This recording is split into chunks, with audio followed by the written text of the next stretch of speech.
didn't. I just saw something that I need to share. Okay, good.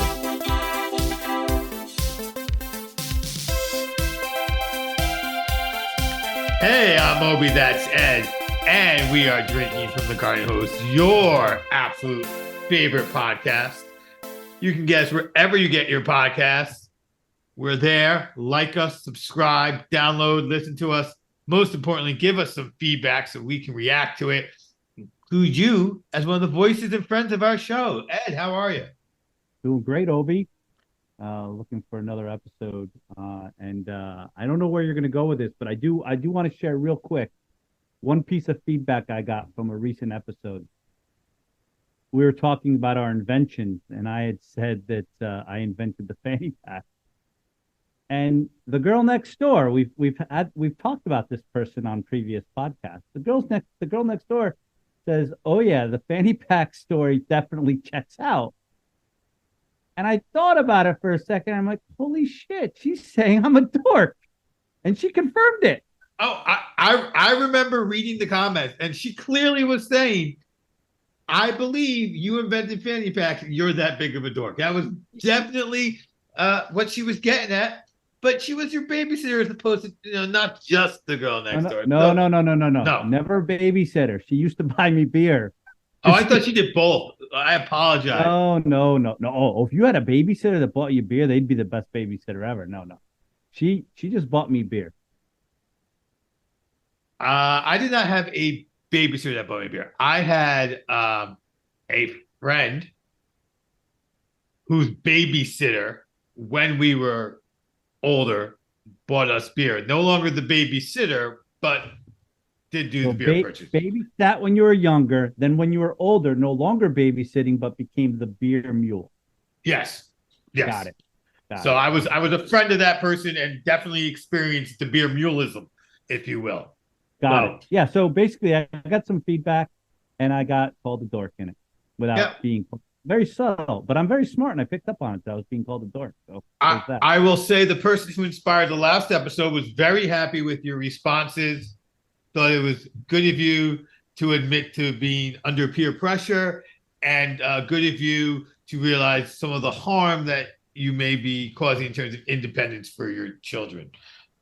Although, like I said, I'm not that different than you, so I think we should both get the we on that. But there it is. Speaking, sure, based on the peer pressure, I don't think any of us are any different. Yeah. Anybody who says they're not, everyone looks at you like you're like a bad parent because you're the one keeping your kid not having a phone until they're 10th grade and stuff like that, I agree. And we do look at this person sometimes. Okay, got it. That makes sense. But speaking of your daughter, how was your Father's Day? Well, Father's Day is, I found Father. So this is, I got to be careful what I say on this podcast because a lot of different people listen to this. But what I found about Mother's Day and Father's Day is that once the kids are old enough, like there's that gray area between being old enough to do it themselves and actually really understanding the responsibility of doing it themselves. You know what I'm saying? Yes. Right? So there was that couple of year window where it's probably underwhelming. If that makes sense.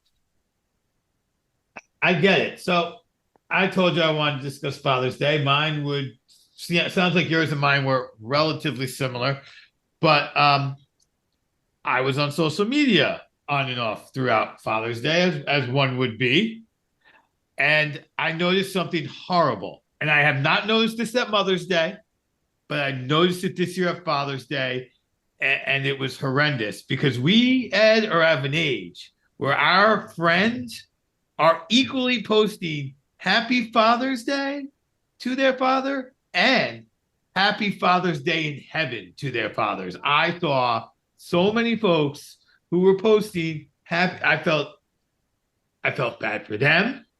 I felt lucky for myself, nervous for myself. I don't know if you saw that. I don't see it around Mother's Day, but boy, did I see it this Father's Day. I saw it. I don't think I had the same reaction that you did. I think the reason I didn't have that same reaction is that, nowadays people, you know, you get and again, listen, both my parents are alive, so I'll be very careful with what I say here, but I do think, and people grieve in different ways, right? So I'm not there, right? So I'm not passing judgment, but you do see like happy birthday and like it's celebrated, not, I guess it's acknowledged on Facebook at Father's Day. If the father has passed away, it's acknowledged on the anniversary of their death. And then it's also acknowledged on their birthday, right? So, and I don't even know if like birthday in heaven means that's like the day they went to heaven, or if that's their actual birthday on earth, but now they're in heaven. Like, I don't know, but it seems like that stuff is out there a lot, Obi. I know what you're saying, but I think it's out there a lot. Um, you're right.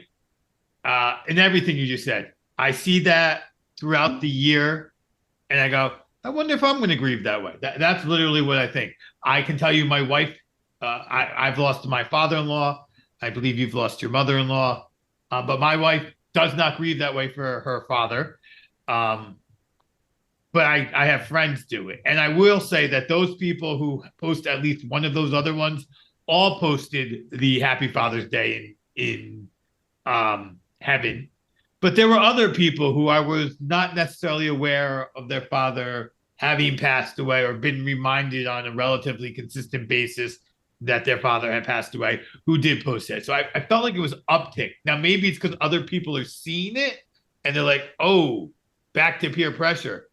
I should wish my father a happy Father's Day as well in heaven because these other people are. But I just felt like Well, there was a critical mass worth of it. okay, Obi, I think you touched upon something, peer pressure, right? So if this is a theme from last episode to this episode. You cannot tell me there isn't peer pressure on Mother's Day, Father's Day, any of these days to post about right. Like I felt pressure all day. Like I did not put a Facebook post out there. Happy Father. I called my father. I had a conversation with him. I gave him a bottle of cognac a couple days earlier when I saw him because I knew I wasn't going to see him on Father's Day. Right. That's how I celebrated Father's Day with my father. I did not post something. And again, I'm not saying you shouldn't. It's just because everybody was posting. I'm like, I'm not going to be that guy. I'm not going to post too. Like, because if you don't post at like 6 a.m., you're like a copycat at that point, you know, like because everyone else did it. So I just think there's a lot of peer pressure. Like, you got to post. And another thing I noticed this year, not only do you have to post about your father, right? There seems to be peer pressure about the moms having to post about their husbands with pictures of dad and the kids. Like, so mommy's like, I'm wishing happy Father's Day to the best father, which, by the way, I just want to cut to the chase here for everybody listening. When I read all these posts, and by the way, I'm not passing judgment. You can do whatever you want, but I know that you're all a bunch of lies because the best father is talking right now. So, and maybe the second best is on the other side of the microphone. But the point is, it's great you feel that way. Have some confidence, but just know you're lying. So I'm going to leave that last part about who's the best there. I'll take given the number of fathers in the world, I'll take my second best attorney ever cup and go with that and be okay. I'm not a lawyer, but if you get the joke, you get the joke. But yeah, I'll be second. That's fine. But yes, you see this, and some of these people who get posted, either you grew up with them or you've seen them fathering, and you're like, or you know the wife only, and you're like, that's not how you talk about that person the other 300 days. Exactly. Exactly. It's peer pressure. It's all, listen, social media is all about making other people feel bad. It really is. I mean, if no one wants to admit that, that's fine. But why else are we posting photos of us having fun? Like, come on. Do we, like, think about it. We're not. I don't know. I don't know. It's all about that. I think some of it's about making people laugh. I don't know. I did have a Father's Day post. It was true, but I also thought it was kind of funny. I went for a bike ride that morning. If you missed my post, yeah, but I saw it. But the problem is, I went back and fixed it. Yeah, you botched it with a typo, and you're like, they're smoking weed more than they're smoking weed. I'm like, I don't even know what he's trying to say. I went full covfefe on that one. I did. I did go back and correct it, but so Obi, why don't you tell people what you tried to say? So I went for a bike ride, and according to my nose, there were 3 times as many people on Father's Day smoking weed as there were smoking meat. Yes. However, your initial post said 3 times as many people smoking weed as smoking weed. And I'm like, what the hell is this guy? This guy must have been smoking weed himself because he makes no sense. And then I saw you update it like 4 hours later after your contact high wore off and you put smoking weed. Yeah, after I got back, yeah. After And then, I got of course, back I on. had a complete thought about the joke I could make about smoking meat, but I just kept it to myself because it was a holiday. Right. Well, how do you smell somebody smoking meat? Could have been a very boom, easy. Or whose meat were you smoking to know, what scientific study did you do? Yeah, there's lots of things. And those probably aren't even the ones that initially popped into my head. Yeah. And then Well, we're not going to go with any of those because they're just rude and they won't age well and they're not funny. But speaking of, well, not aging well, but being the greatest father ever, you finally got to go to the concert with your daughter and her friends. And let us in on that before we get to our last topic, whatever that might be. All right, so so I'll get into that a little bit, but I will tell you the comment of the night was when we were leaving we were leaving the state. First of all, going with women, young women, it's interesting because when the concert was over, they had to go to the bathroom, and by the way, I respect that. I had to go to the bathroom too. Unfortunately, Ed Sheeran concert, a lot of females at this concert. So the lines, like MetLife is not built that way. The MetLife is used to having the lines for the men's bathroom because everyone's watching football, right? But instead, there's all huge lines for the female locker bathroom. So they have to wait online. By the time I shit you not, by the time they get out of that bathroom, everyone else in the stadium had basically left. It was completely empty, right? I found out later when I saw my daughter's Instagram, they were in there taking selfies. That's what took them so long. But anyway, so we get out, place is basically empty, and we're walking out, and there must have been another guy, must have been waiting for a similar situation because he's standing there all by himself. And as I'm walking by, he starts counting 1, 2, 3, 4, 5. Oh my God, you're father of the year. And I quickly said, hey, but only one's mine. He goes, I don't care. You should still get an award. Hey, girls, did you hear that? And they had no idea what he was talking about. I laughed. So that just goes to show you the cred the street cred I got at this concert. But I'll tell you what, Obi, I lucked out for 2 reasons. The first reason, and I will publicly state this, the Ed Sheeran concert that I thought was going to be boring as hell because the guy just plays a guitar and has no band was amazing. The guy is an amazing musical talent. And yes, he only played by himself, but he uses if you know music, you'll know what I'm about to say. If you don't, I'll explain it real quick. But he uses a loop pedal. And so a loop pedal allows you to play something and record it while you're playing and then play it back over and over. And then you can play on top of that. And you can layer it. So you can do a couple different sounds. And so what he's able to do at the beginning of every song, he sets his loop up. And so then it's basically it's a rockin' song because he's got all these different layers and then he plays these things. And it's pretty amazing that he's that talented. And so it's not a backing track. It sounds like it, but it's made in the moment. So it's an amazing talent. So that's the first thing. Amazing talent. I'd actually go again. But the second thing that was amazingly interesting to me, I did not expect it. I expected big rock show at MetLife. And it was really family friendly. I mean, there were 4-year-old, 3-year-old kids there. There was a lot of couples, a lot of families of 4, a lot of, and not once you smelled more weed while you were smoking someone's meat than I smelled in that whole concert. And it's legal. And there was no weed. Can you imagine going to a rock show with 80,000 people and no weed? And that's what I dealt with. No weed at this whole time. So I'm going to take these one at a time. We'll go backwards. No, I can't imagine that. I don't even know if you can call it a rock concert. Maybe this is what edibles have done to the world because there's got to be somebody there who wants to, get high while they're listening to Ed Sheeran. So I'm blaming edibles. But I'm going to go to the first point. I knew Ed Sheeran was great. I was not going to spend our time arguing with you to like Ed Sheeran. I did, I think, if you recall, encourage you to listen to some of the music so you're prepared, but you said, no, you're going to go blind. But I'm glad you liked Ed Sheeran. I do realize that he is a particularly talented individual. And what our original plan for this episode is I was now going to start to do that 1950s challenge with you on the 2010 because that's also about just as far away from 1981 as the Oh, 1950s were. you wanted me to say that there's not one song from 2010 better than 80s music? No, I wasn't going to go that. I knew you wouldn't go that far, but I wanted to. I was going to pick a reasonable, excellent top 100 of all time 1980s song that I think would be in your even higher tier, and then see if you thought any song since the in the 2000s or later was better than it. Um, I was going to give that song a much better fighting shot than you did with your Go Go's pick. And then So, why aren't you doing it? What happened? well, here's what happened.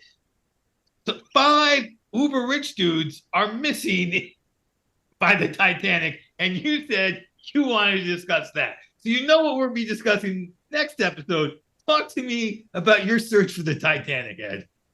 Yeah, so again, gotta be very respectful here. There's five lives at stake.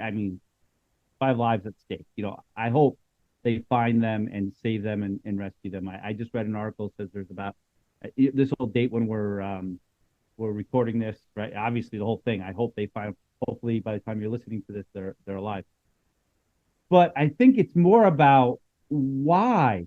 Why do you have to do crazy stuff? Like, so there's this submarine. It's only 18 feet long or whatever. Like, why would you get in a tin can with four other people? Like, it's claustrophobic. Like, forget about the fact that you're going like what 15 miles down or something, or 5 miles down to see the Titanic when you can already watch it on TV. But what, like, it's not a Disney ride. Like, shit can happen. Like, I don't know why you would do that. And I think it's the same as these people who fly into space with Bezos.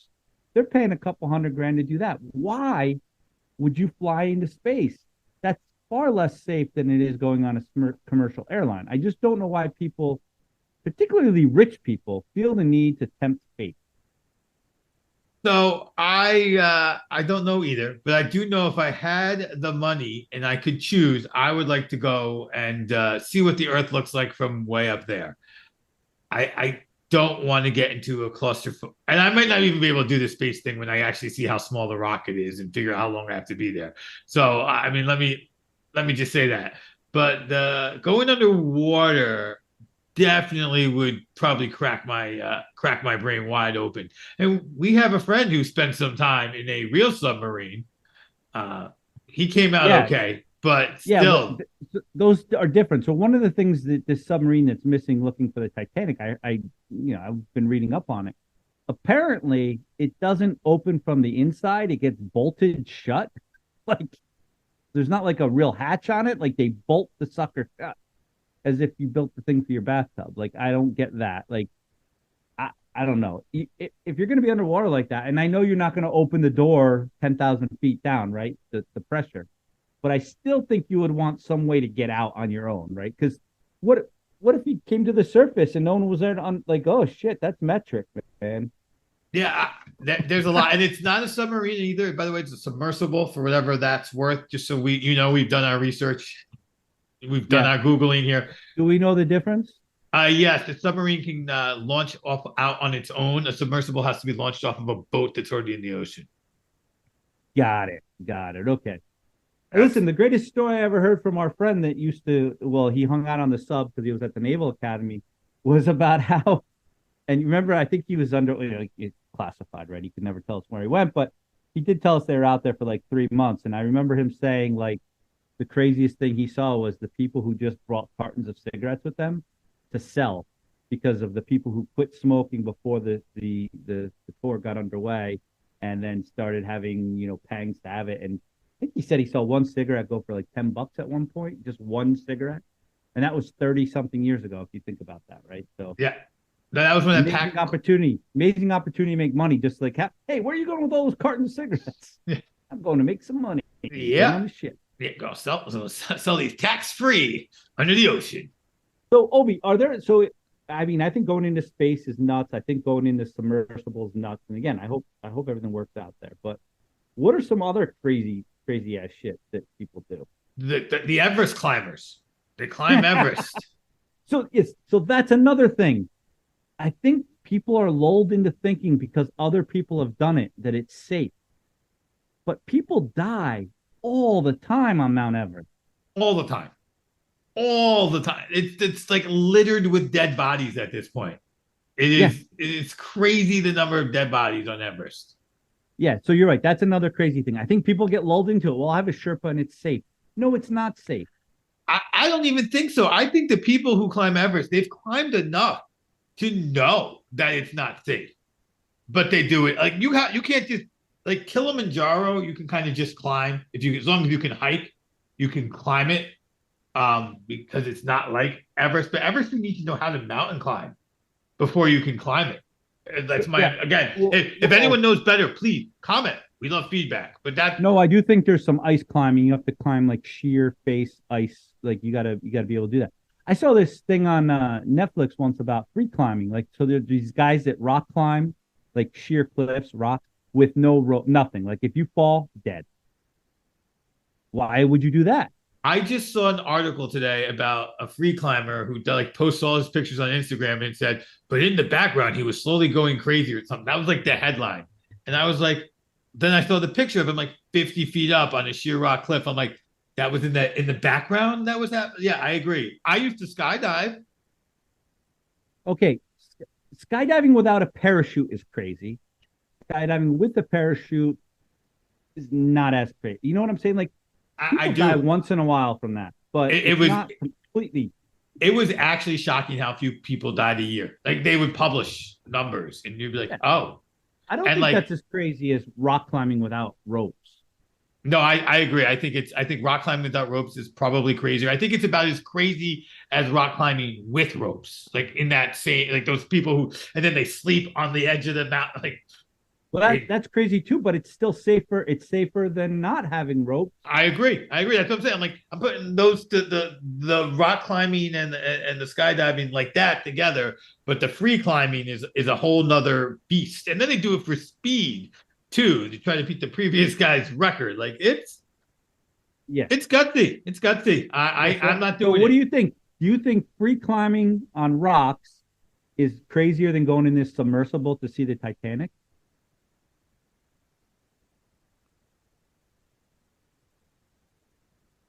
I'm going to say no, and here's why. I'm going to say when you're free climbing on rocks, you're building up to a level of skill so that you're not just climbing up the rocks. Now, a couple of these guys what you're saying is you have a pretty good level of confidence that you can handle that climb. Yes, you're challenging just yourself. You're not challenging some guy who's building the submersible. You're not challenging all that other things. Yeah, I'd say the submersible's a little crazier. Besides, you don't know who those other four people are. You think you do, but you've never been locked in a small 18-foot cabin hole with them before either. And one of them could crack. I'm sure one of them's cracking now. I mean, it's horrible. Yeah, I read today that, just in case you ever find yourself in this situation, I don't think you are based on what we're talking about, but the experts recommend that you sleep as much as possible so you can conserve oxygen. Who the hell is going to be sleeping in a situation like that?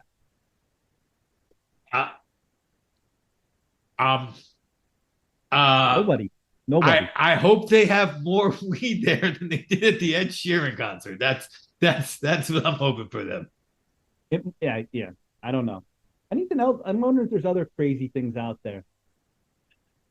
Oh, there's people that are crazy and they don't realize they're crazy, right? Have you ever seen these people? And this is not a New Jersey thing; it's a Connecticut thing because Connecticut you don't have to wear a motorcycle helmet. But do you ever see the people riding in and out of traffic on Route 95 with no helmet on, going 100 miles an hour on a motorcycle? That's freaking nuts too.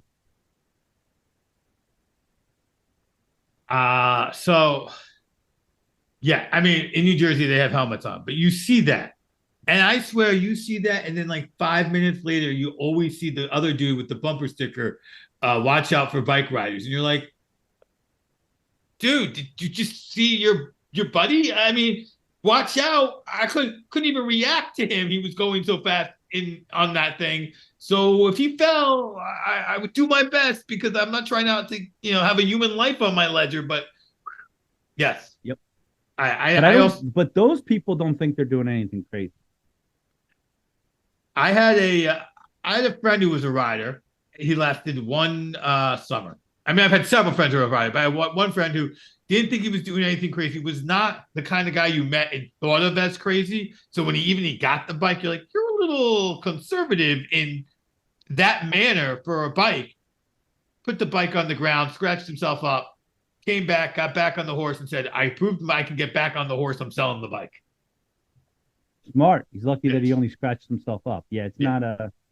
I don't know if that makes. Now listen, going back to Father's Day, just to bring this full circle. You know, when I was like in preschool, my dad, my dad had a motorcycle, and he used to pick me up from preschool on it, and I would ride on the back as like a 4-year-old.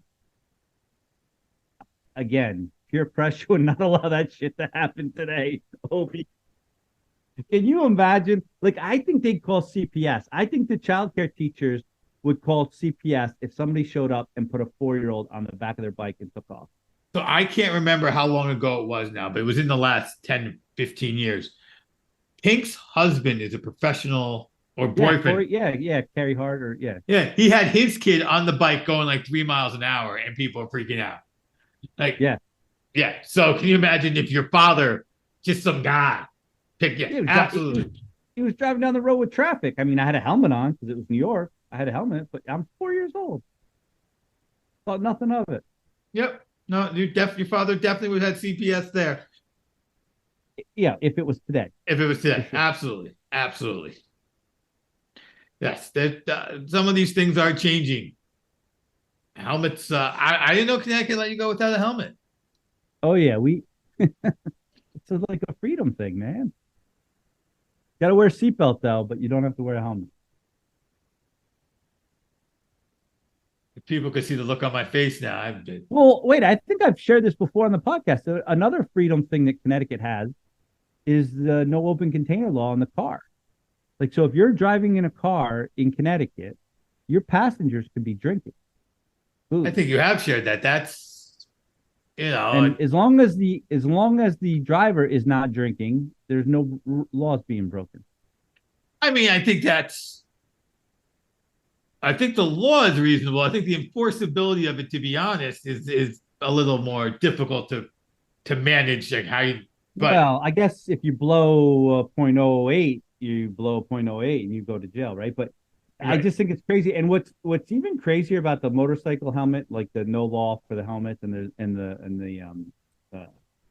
the open container law, is that every year it comes up again, like in the legislature. There's always like that one person always tries to get both of those things changed, and it never goes anywhere. Like there's a like so it's not like oh shit, we forgot that was a law. Like it's a 20-year-old law. Like every year it comes up, and every year people consciously say no. It's good that you don't have to wear a helmet, or oh no, it's yeah, booze should be in the back seat or the passenger seat. I don't know why that's a problem. Like they consciously think about that. That's crazy. Okay, I mean, that's a nice foible of your state. I don't know if foible is the right word. Idiosyncrasy of your state there. That not only is it a thing, it's a thing people are reminded of, and they go, "We're going to keep this. This we're going to keep." Every year they make a conscious decision. Do, Comes up do you every know if Connecticut has a higher rate of DWI accidents and or arrests than other states? I don't believe so. So it's otherwise we would know about it. I don't believe so. so it must be working. It took a long time to get legal weed here, and it took a long time to get legal sports betting here. But you can drink. You could drink in the passenger seat. Wait a second. I got another question for you. With that, does Sam have a project graduation ball, graduation overnight dance type thing at her school? Yeah, they do that the night of graduation. Which, by the way, I think that's another. Well, you know what? This is. I'm sorry. This might take us a little bit long, but this is something. You've said this before that your family's never going to another graduation again, just because of the time wasted they are. So I sat through two graduations, an 8th grade graduation and a high school graduation, back to back nights, and I sat there both times thinking, "Oh my God, Obi has this right. These suck," and the reason they suck is why do people think that they are so important that they have to get up and give everyone life lessons? I'm talking to you, principal. I'm talking to you, superintendent. I'm talking to you, board of education representative. No one gives two craps. The reason they're there is because they get rid of having to listen to you give them advice. Why do they have to listen to it again? I mean, think about it. Your principal has been telling you for 4 years of high school, this is how you got to act. You got to hear some big, long diatribe about how you should act the rest of your life. I mean, it's what, and I tell you what, as a 50-year-old, I don't need to hear that. What a waste of time. What, oh my God. And I know I'm going to get in trouble for this, but some of these get redone in Spanish too. So it's double time. Redone not done simultaneously. No, redone. So they speak, and you're like, I understood that. And then they start talking again, but in something you don't understand. And you're like, oh my God, you're saying the same speech again in Spanish. So, like, if you're going to do it in Spanish, I totally get that's great. I can't even say, oh, that's bad, because I think it's great. But there is the idea, read a sentence or two, then do Spanish for a sentence or two. Because if people can't understand English and they need to hear it in Spanish, you have put them to sleep first. Bingo. And then when you wake them up, when they, I hear my language, then they wake up, then you put the other people to speak. Yeah. Like you have an alternating nap cycle going on, and that's not good for anybody. No, there's got to be a better way, Obi. Got to be a better way. So, I mean, we talk about my sword fighting, and a lot of times we have masters from Korea come and they talk and they give us training, and the translator is 3 seconds behind him. Like, he'll say, maybe not that quick, but he'll say a sentence or two. The translator will start his, because if he did the whole thing in Korean, then I think that's one more thing to add to the. You don't even know how to be a good public speaker just because you can speak in Spanish. Please do it properly. Hi, ladies and gentlemen, welcome. Hola, amigos. I know it's not exactly right, but yeah, please let's do it so that everybody can be equally bored for equally as long at the same time. Yeah. So these graduation ceremonies just drone on and on. Oh my God. Don't they realize the kids and the parents only want to see their kid walk across the stage? Cut the crap. Just have them sit down and give them their diplomas and let's go take some pictures. So is Alex now going to follow my Alex and not go to her own high school? I'm sure she'll go. I mean, and I don't blame her for wanting to go. It's just one of those torturous events. So anyway, going back to your party. So yes, so when I was in high school, the party was like the night of prom because after prom everyone wants to go out and get bombed and drive drunk and crash and die. So they did the parties back in the 80s after prom to keep the kids safe, and I think that makes sense. But here, it's not after prom; it's after graduation. Again, same concept. Kids are going to go out partying, so let's keep them safe. But here's where I think it differs with prom and graduation. Before you go on, I'm very interested in this. I had high school, even in the 80s. We had it. We did not have it after the prom. We had it after graduation. Had it after graduation. Okay. Well, here's why I think that's wrong. Here's why. Prom, it's one night. You're celebrating one night. Graduation, the freaking parties are still going on a week later, and I think they're going to be next weekend and the week because you can't everyone have a party the next day because no one would show up because everyone else is having their party. So as a kid, for high school graduation, you have ample opportunities to go out and get smashed and drive. Not just one night. Prom, it's just one night. Like after prom, like you're like, oh, I didn't drink last night, so I'm gonna go out tonight. That's not how it works, right? I don't think. Like, well, it could. You still do it, but it's not because of prom. It's just because that's what you do. So I don't know. I just think that the post-grad thing should really be a post-prom thing. And then, it's kind of a wild Well, the prom thing, I mean, lots of people have rented the limo. They're not driving themselves. They're going straight down to the shore.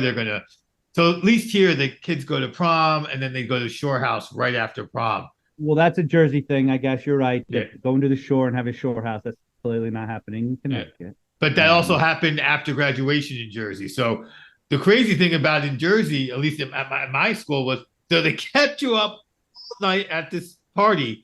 And then after being up all night, granted you were sober, at this party, you got in a car and drove down to your shore house. So would I have been better off just getting in a car and driving down to my shore house? Probably. Just, but so is the stakes of this thing. And I tell you, a lot of parents put a lot of time, energy, and effort into it. This party apparently cost like 30 grand. Oh yeah, I mean they are, and a year's worth of fundraising. They are spectacular things when they come off well. Mine was spectacular. I've seen other people's. My oldest did not go to his. He did not want to do that. At the time, when he graduated high school, he never stayed up past 10 o'clock. He still, as a college student, barely stays up past 10. He's an old soul. But the youngest, sounds like me. the youngest, I suspect, will be going to his because he's like literally one of his best friends was being called into work at this thing. He's only a junior, and he'll be doing sound at the thing at 2 o'clock at night. He's like, "Oh yeah, Jason's working the graduation party." So he's so up they at do that, but I think it should be after prom. But that's also me being set in my ways. I had it after my prom. I think that's the way it should be. And me, I'm against progress, obviously. Yes, you are. Progress is rough. So just want to get you prepared for this. So, but let's talk about what we're going to do next episode, and then we'll sign off. So I looked at one random website, the 100 greatest songs of the 80s, falling in at about 45 was what I thought would be your favorite of the top 45. Like I started at one and worked my way up and thought, said, this is the song that's going to love. And that's Sweet Child of Mine by Guns N' Roses. So that's going to be our benchmark. And looking at songs, the 2010s till now, and see if you can find anything. All right. I can already give everybody a teaser. First of all, two things on that. Sweet Child of Mine being 45 in the 80s, bullshit list. Second, if it's not number one, it's top 5, right? And second, I'll say it right now, and I'll do my research, but I'll say it right now. I don't think there's a song recorded between 2010 and 2019 better than that song. So that's pretty easy for me to say right now. I will agree with your first point that shocking how low it was on the list. And I'm looking at some of these other songs, and there were 3 or 4 that probably deserve to be here higher than Sweet Child of Mine, even if I don't like them more. There was Prince, Michael Jackson, and Whitney Houston in the 80s. So they have some pretty unbelievable stuff that you're trying to say, compare it to. I get it. But here's the other thing, though. You need a song, and this is something for people to think about. You need a song, if you're going to try to play this game, that can stand up to time. I think some of those Whitney Houston songs, Prince is tough. He's awesome. Michael Jackson, maybe because his whole personality went sideways. Some of those songs I'm not so sure stand up. Right? They're 80 songs, and they sound like 80 songs. I will tell you that Guns N' Roses song could have been recorded yesterday, as far as I can. Okay, well, I chose what I thought you would think of as a highly spectacular song in the top 100. I did not. I went for what I was like. There's maybe a Bon Jovi song that even remotely. I went maybe, and then I'm like, no, we'll stop. So that's the song we're looking at, and I will say that there is a song that I believe is one of my top 10 favorite songs of all time that is recorded in the time frame that we will be looking at. So we will get to discuss that, and then everybody will tell us. Obi, I'm sorry to cut you off, but I think there's an opportunity for people to give some feedback here and tell us the song in 2010 to 2019 better than Sweet Child of Mine, so that I can debate them. No, I'm giving plenty of time. 2010 to 2013 years till today. Oh, okay. Yeah. We're gonna give people plenty of time to come up with a song that is better than Sweet Child of Mine. Now, one more thing I like to add to this debate is especially knowing who some of our listeners are, we are talking about songs that are radio hits. Like it's got to be a hit song. I understand that some of us have songs that we prefer that never made it on the radio, even if they're by a big band or even by a band that nobody's air quoting here, nobody's ever heard of, that we would say are better. And also, where do you think Sweet Child of Mine should rank in 80 songs lore? Do you even think it is a top 100 song or a top 5 song, like Ed said? So we'll be looking for the feedback. Hopefully your feedback won't suck, because the charm is that we suck. I'm Obi. That said, see you in a couple of weeks. We're drinking from the garden hose.